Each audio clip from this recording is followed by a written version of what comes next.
padjong na jing tep ngalayoin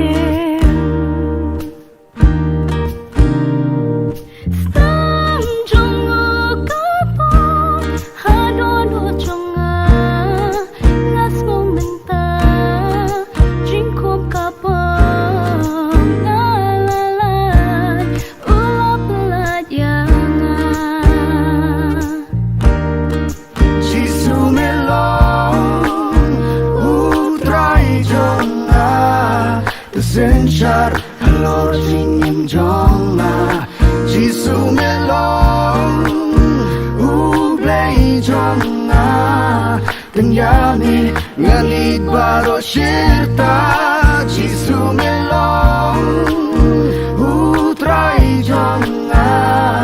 Senchar halor jingin jonga Jisu melong Ublay jonga Kenyami ngangit baro shirta Men siam kakmen hao Jisu Ngashem ka jing kermen Jing em jonga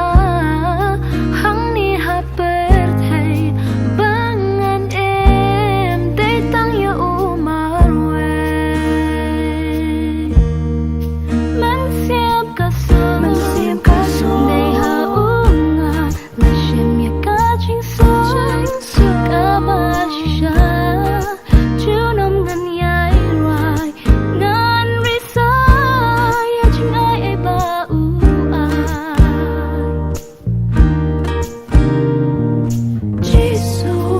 Jisu corridor Ya kateng jong mi Ngan pen krao Oh Jisu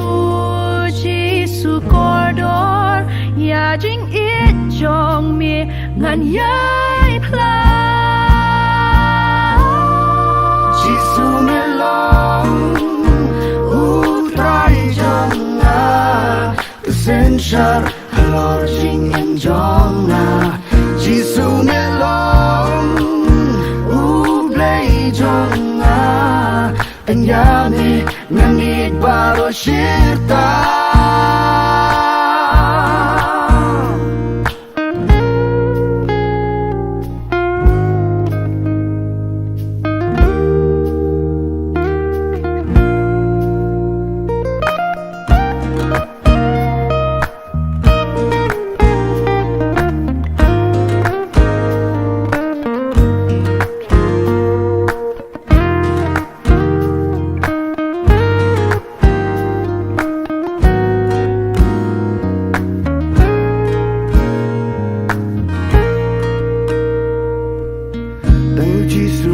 Sakri, tayo Jisu ngin dam sim, tayo Jisu ngin mane bagin yaro. Tayo Jisu ngin sakri,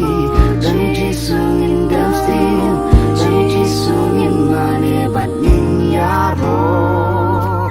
Tayo Jisu ngin sakri, tayo Jisu ngin dam sim, tayo Jisu ngin mane bagin yaro.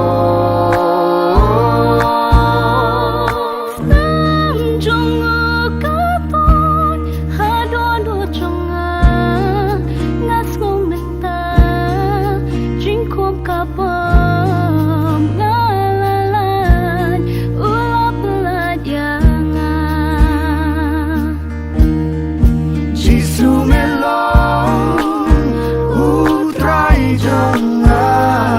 Senchar halor jingin jonga Jisu melong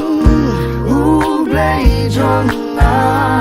Kenyami ngalid baro shirta Jisu melong Utray jonga Senchar halor jingin jonga Jisu melong Ublay jonga Kenyami ngangit baro shirta